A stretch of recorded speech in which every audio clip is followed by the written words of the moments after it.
Hi everybody, what's going on? Welcome to Sit Down. I'm DJ Sixsmith. It's my former office mate, RJ Freed. How are you, sir? Yeah, thanks for having me. You got it. Welcome back in the building. Of course, good to be back. Yeah. So executive producer and also one of the voices on Our Carson Present. Congratulations. Thank you so much. It was easy to get the job considering I was the one doing the hiring. But I play Vladimir Putin and Steve Doocy on the show. Yeah. Two very interesting guys, I'm sure, to give voice to. Yeah, you don't want to Vladimir Putin has become more and more a character on this show, and when actually the whole William Barr report came out a couple weeks ago, we thought, oh, that was the end of Russian influence on the campaign. Turns out he wasn't telling the whole story, so we've been having to adjust on the fly and bring it back into the fold. The fact that Russia is still very much an issue, and that's part of season 2 this year. That's actually the first episode of this series is exploring Trump's first love, which is Trump Tower Moscow. Yeah, it always seems to be coming back, right? I know, it's weird. It's like he must care a lot about it if he's upending the entire political system to in Russia's favor. So we explore that love. Yeah, definitely. So when you guys were here in the office, you were working late nights. You had your whole situation there. And when Griffin Newman was here, he was saying you guys have to go back and edit stuff. It's on the fly. So what's it been like just putting this whole thing together and also just adjusting to the craziness of the news cycle? Yeah, I mean it's a twofold thing. We try to write stories that we know are going to last, for the whole season. And we haven't gotten burned yet. So the first season, luckily, H.R. McMaster, he quit the day after an episode featuring him. This season, we haven't been as lucky. Kirsten Nielsen left the administration. She was going to be a character. So we try to do plot lines that'll have, long-term, staying power. That said, things happen. The Mueller report's been a moving target. And so luckily, the animation style is such that it's really quite amazing. It's different from anything that's out there. It's not like The Simpsons or Family Guy animation, which is kind of done, 9 months ahead of time.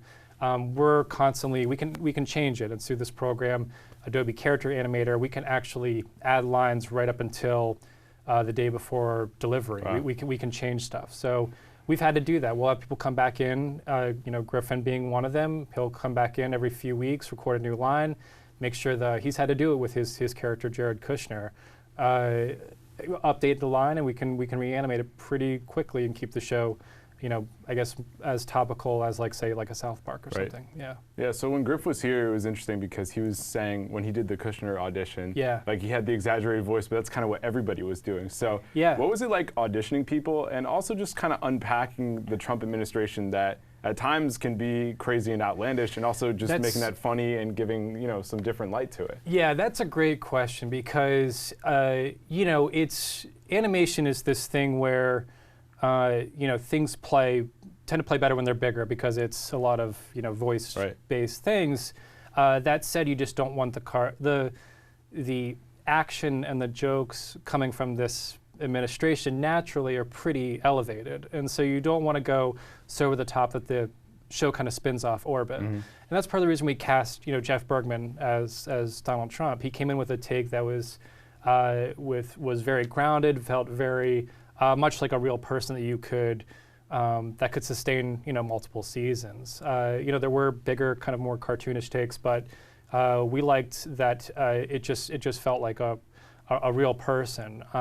That said, there's other characters. Jared Kushner is pretty grounded, but then there's other characters. James Adomian, who is an amazing performer. He plays My Pelosi, Mike Lindell. He plays, Hannity. He plays Ted Cruz, which has really become its own thing. Those characters are huge characters. You can't really live with them for a full plot line, but their cameos are just so wonderful. He's a true talent. He's been amazing. Yeah. And you guys are coming back for season 2 now, which must be pretty wild for you, having seen this from step 1 to now all the way to season 2. Yeah, and the show's evolving. I think it started out as very focused, I think, on the Trump inner family. This season, we've really blown it open in terms of who's on the show. We're going to talk about how Trump is getting attacked from the right by Ann Coulters and the Ben Shapiros of the world. We're going to talk about how he's getting attacked from the left with the Never Trumpers, Mitt Romney, Susan Collins. Pelosi and Schumer are back, trying to hold their leadership power. Meanwhile, Alexandria Ocasio-Cortez is coming up, and so they're going to be dealing with her and also all the Democratic candidates as well. And then we expanded out too. Jonathan Van Ness is playing himself this season.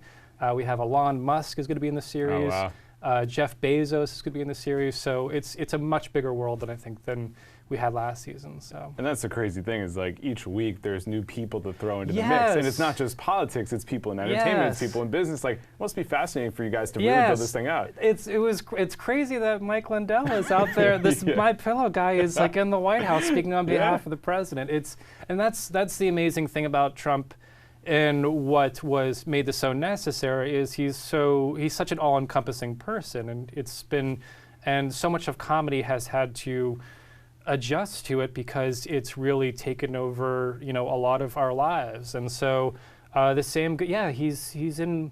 going back and forth on Twitter, and with Jeff Bezos from who's Amazon and Washington Post, and everyone has been really kind of dragged into and had to adjust to this crazy world. Yeah, it's pretty wild. Yeah. So when you think about this experience compared to your Letterman experience or past writing experiences, how does this one differ from the rest? This one is, well, first of all, getting to work with Stephen Colbert, who is an absolute genius. Has been a dream come true, not only for me, but for the whole staff. And what him and Chris Lichter doing upstairs has been amazing. And so to be able to, help put together a show with those guys has been fantastic. And also, it's a different muscle. I think I actually work with a couple guys, Zach Smilovitz and Mike Leach, who I wrote with Don Letterman, Triumph the Insult Comic Dog. We worked together, and that's a lot of just pure joke writing and pure bits. This we have to think a little deeper about what is the story we're telling before we even write an episode. We're thinking about what do we want to say. Which is so important to us in this series, is that we're not being flippant. We're thinking through what is the point of this plot line, what sensitivities are there, who is the actors who are acting in bad faith. So it's much more of a kind of, it's not the fast twitch muscle that it used to be. It's the slow twitch, thinking about, what does this all mean? How does it all fit together? Yeah, there's much more depth and nuance to it. Yeah. But at the same time, you mentioned Triumph the Insult Dog, and that's something that's really cut through all these years later. So how cool is it for you to see the staying power and also just the longevity of that whole run? Yeah, I mean, that's Robert Smigel, who's behind Triumph the Insult Comic Dog. He's the one who actually got me this job. He was one of the original people to see Stephen Colbert and help him rise up to the ranks of the Dana Carvey show. He's always been an idol of mine. I think we all tried to have a level of joke that matches Triumph. And what Triumph did, Triumph's a puppet and and gets to say some of the craziest things, and people are still able to laugh. We kind of hopefully are in that tradition of this is a cartoon, but it's also making some serious points about what are very serious times right now. Definitely. And cutting through it all and revealing in ways that can still make people laugh what's really going on. Yeah, whether it's Triumph or your show, sometimes we need places like that to say things that we can't necessarily say in everyday conversation. To really think about things that are going on. Yeah, I mean, look what happened to Michelle Wolf. She walked in and she said a lot of things, and they said, "Thank you very much. We'll see you later." We'll see you later. So that's something that that's what animation brings. That a lot of, South Park has been able to say so much with their brilliant animation. That's a show we love and talk about.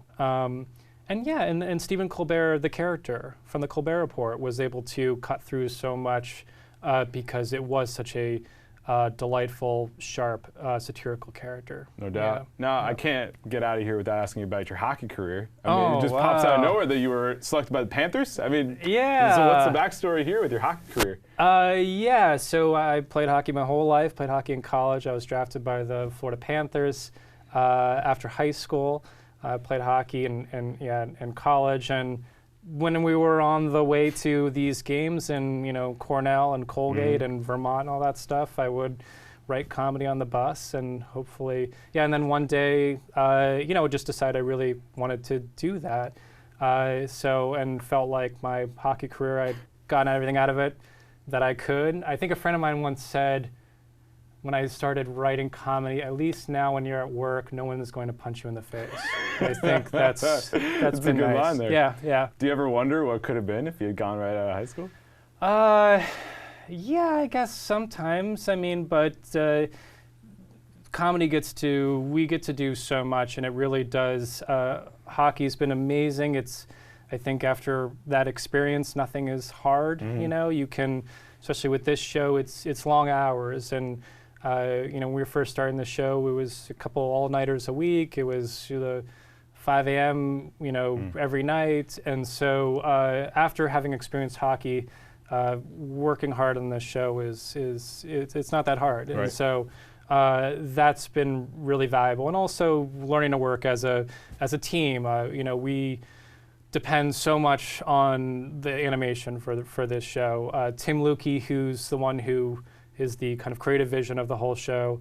Karel Uretsky does a lot of the art. They're amazing people, and you have to work in concert, especially with animation, where, you know, in live action, an actor knows to blink, you know, naturally. In animation, it's like sometimes the blink gets in the way of the joke, and so it's a very intensive process, long hours, and I think having that experience with hockey has been helpful. Yeah, it makes a ton of sense, and it feels like Showtime's a great spot for this. And it's really cool that season 2 is coming. So when people do check it out, what do you want them to walk away thinking about just the Trump administration and your show? Well, we want them to laugh, and hopefully we want them to yeah. I mean, ultimately it's about just the catharsis of getting through what has been a very, you know, traumatic, all-encompassing administration.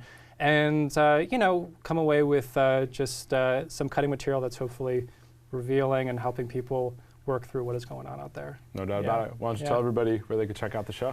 Go to Showtime. Obviously, you can go to the Showtime Anywhere app. You can go to Hulu. You can go to DirecTV Now. You can go all over the place. And you can go on YouTube, wherever. Check it out. Yeah, we hope you enjoy it. These guys do a great job. Showtime anytime, and then... What's that? Oh, sorry, okay. Yeah, yeah. We'll start over? Yeah, we'll do it again. Rack? Yeah. Okay. Sorry. No, you're good, no worries. Show's hilarious, so where can people check it out, RJ? They can check it out on Showtime. There's a Showtime Anytime app. There's Hulu. There's Apple, all over the place, YouTube. We premiere on Sunday, May 12th, 8 p.m. is our first episode. We'll be running throughout the week, and we have new episodes for 10 weeks. So yeah, we can't wait for you to check it out. Awesome, good deal. It's a good laugh. RJ, thanks so much. Yeah, thanks so much. Pleasure to meet you. All right, everybody. We'll see you next time here on The Sit Down.